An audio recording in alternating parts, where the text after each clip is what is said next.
Hey everybody, and welcome to Question and Answer Time. I'm your host, Adam Neely. I'm here answering all of your questions about bass and music in general. Before we begin, if you are from the United States and you want to help out your fellow countrymen, maybe consider donating to Unidos por Puerto Rico, which is an aid organization which helps in the wake of Hurricane Maria. Now, the logistics of delivering aid to a tiny island of 3.5 million people are quite difficult, and they've unfortunately been stymied in recent days because of petty politics.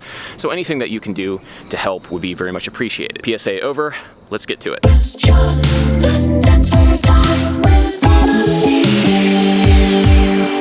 Kitco33 writes, wasn't that Leonard Bernstein who said that a trained musician could never write yesterday? Paul McCartney did, smiley face. I guess there aren't many music teachers, especially at the primary school level, who'd be open-minded and mature enough not to let their preconceptions trap children into their theories. Trap children into their theories. You're kind of making music teachers out to be some kind of like boogeyman. It's kind of like the scary, oh my God, music theory teachers. Yes, I can agree with you that there are some music teachers out there that will suck the joy out of making music. And maybe it's because they've kind of stopped making music themselves or forgot how to make music, and they're teaching people how to make music. So for those reasons, I might sympathize with people that are turned off to the idea of music theory because of a bad experience with a teacher. But I have never met anybody who has been trained or who knows theory or who has a deep understanding of the inner workings of music who has regretted learning those things. That's just not something that you come across in the real world or anywhere else. It comes down to almost an appeal to ignorance. You know,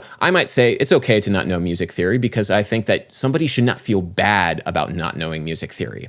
But you shouldn't feel prideful of that fact. Garfield Davison writes, what is jazz? If you have to ask, you'll never know. Peto D writes, you morons, 432 hertz is a natural flow frequency. Sacred this, third eye, this, that, P. No, it's not about that, you fools. The perception of sound does indeed affect the flow in your body. Your cells relax. The correct evolution of your whole body gets motivated. And yes, of course it helps opening the third eye.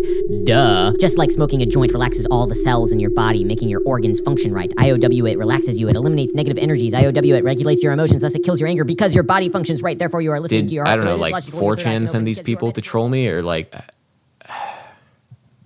Maxim Akhmedov writes, as a Russian, I feel kind of insulted by naming the whole half-quarter notation American. Large part of Europe, including Russia, use it even before US existed. You know, my last video, Why American Rhythms Are Superior, I really just made that as a bit of a troll, just to incite discussion, just to make people angry at the American, which is a very easy thing to do, I know. But, you know, I found the whole thing fascinating, the history of naming rhythms and how different cultures and how different languages name their rhythms was just something that is never really discussed. And I felt that it was kind of a good jumping off point to discuss rhythmic naming notation. And that's why I made the video. So don't hate me. Please don't hate me. Adam Busana writes, hey Adam, love your work as both a musician and content creator. I was wondering about your opinion on musical censorship, as metal band Infant Annhillator was recently removed from Spotify for being too offensive. There's still many other bands on there just as offensive, but it seems since they were popular and were taken down, do you think that it is valid for a music streaming service to tell us if art is too offensive? Spotify is going to do whatever it takes to protect its business interests, and if that means kicking Infant Annhillator off its platform, they're going to do it because they can, because they're a private entity. They're not a government punishing somebody. They're simply not allowing somebody to do something on their platform because it prevents them from making as much advertising revenue as they could. And if you have something like Infant Annhillator on your platform, maybe some advertisers won't want to advertise on your platform. The concept of free speech and the protection to say whatever you want without fear of reprisal from the government does not mean fear of reprisal from the private tech companies that you base your life around. The world that we have today has been based upon a Faustian bargain, and that so much of what we see and we interact with is governed by tech companies, and that's just sort of the world that we have to live with. Shredhead writes, is it hard for you to enjoy music, or are you just constantly judging it all the time? So no, I definitely enjoy music, but I think the reason why I still enjoy listening to music is I make a very conscious effort to not have music be wallpaper in the background of my life. You know, so many people I know, or at least I've heard of on the YouTubes and on the internet, because let's be honest, people that I know mainly are musicians and other people in the musician circle, because when you are a musician, that sort of takes up your entire social life. But people on the internet, so I've heard, use music to study, or they'll use music to just sort of chill out and relax and just put on in the background background as they do other things. That's something that I can't really imagine doing, because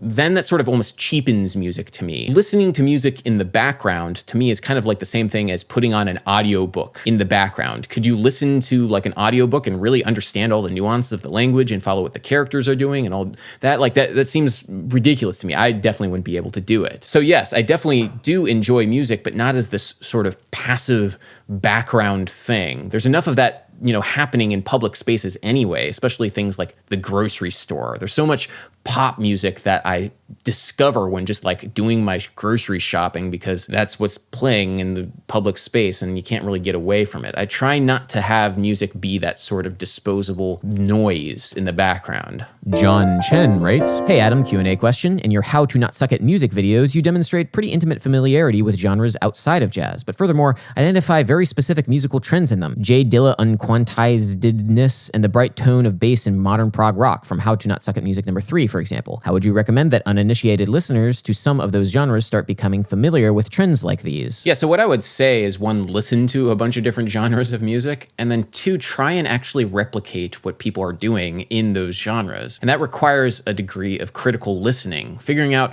what the bass player is doing, what the guitar player is doing, what the drums are doing. Basically listening to music with that sort of critical ear that I referenced earlier, which I can't not listen to music with. Wow.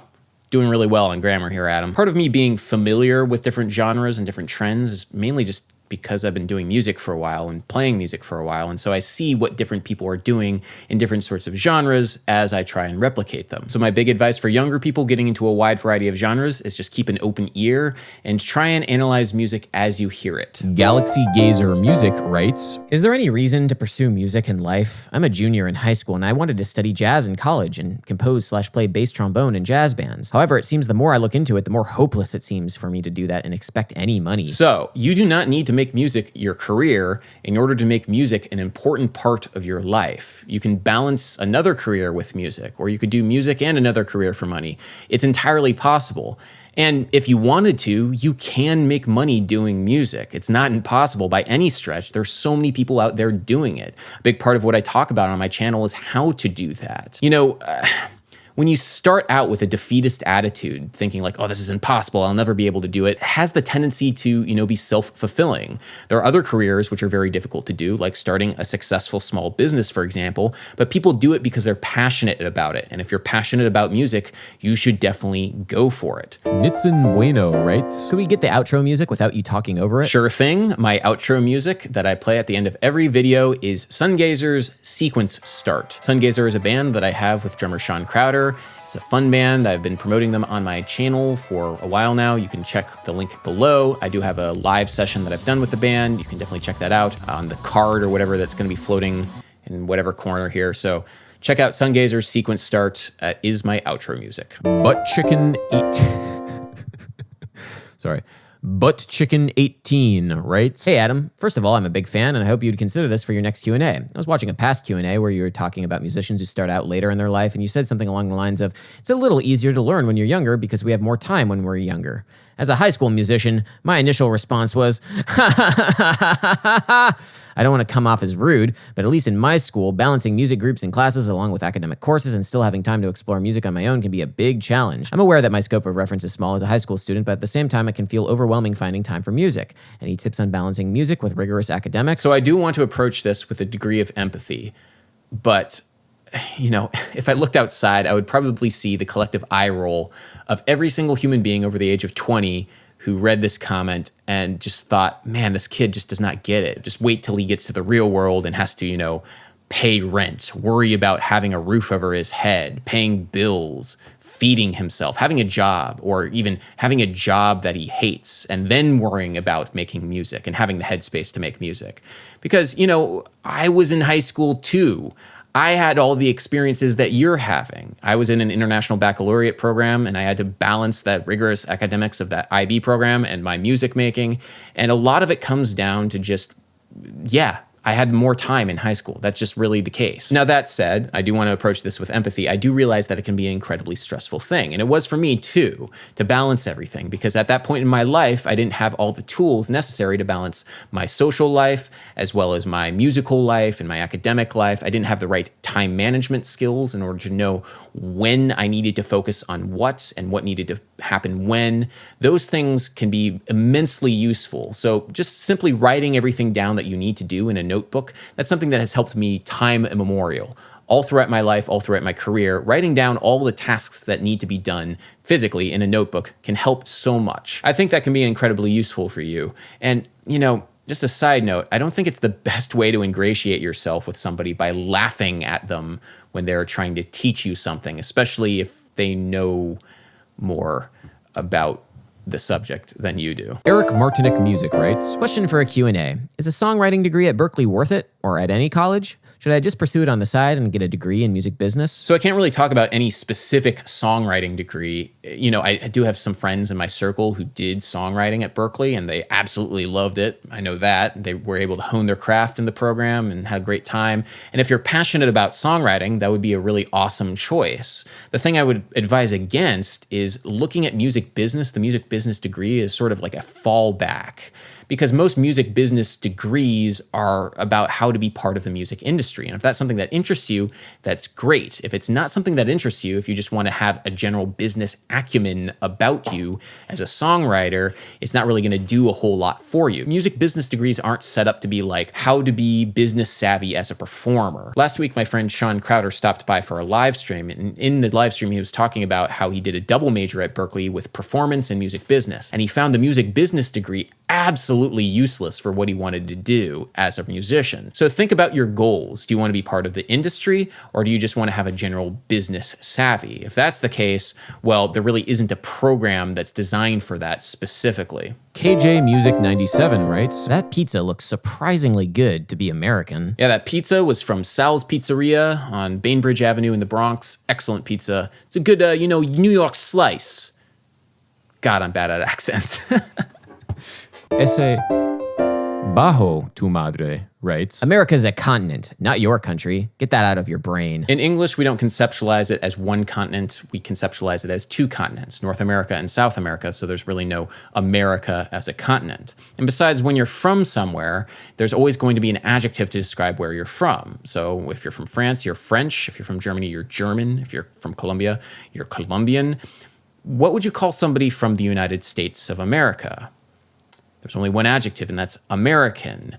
You would not call of them a United Stateser or United States of American or any of these other sorts of clunky terms that people have tried to use. Everybody would look at you very funny. That's just not how we use language in English. So yes, maybe in other languages, America is a continent, but not in English. Brooke the Musician writes, How did you decide what college to go to? So for me, there were really two options in going to college. There was Berklee College of Music in Boston, which is where I ended up going. And, in retrospect, that really was the only option because, I never really imagined doing anything else other than music, and it was great for me. But there was another option, and that was St. John's College in Annapolis, Maryland. And St. John's is a really interesting school, and sometimes I think, what if I ended up going there? My life would have been very different, but it would have been very interesting because St. John's College is a school that doesn't really have any majors. I don't even think they have professors. They call them, I think, tutors or something like that. But there's one curriculum that everybody goes through, and that curriculum consists purely of reading books and discussing books and having arguments about books. And so if you want to learn math, you actually just read Principia Mathematica, like the Isaac Newton book that he wrote about a lot of mathematical concepts. Or if you want to learn about evolution, you just read Origin of Species. I always think, man, I should have read that one. Man, I should have read that one. I always feel like I haven't read enough classics. Well, if I went to St. John's College, I would have read enough classics. And, in terms of advice for you guys, I think just trusting your gut is an important thing. And, my gut said Berklee. So that's how I chose which college to go to. Anyway, guys, thank you so much for tuning in to Question and Answer Time with Adam Neely. If you're listening to this as a podcast on iTunes, be sure to remember to rate and review. Please comment, like, and subscribe. And also consider joining my Patreon because it's the patrons over at my Patreon that make this channel possible. So thank you so much. And until next time, peace.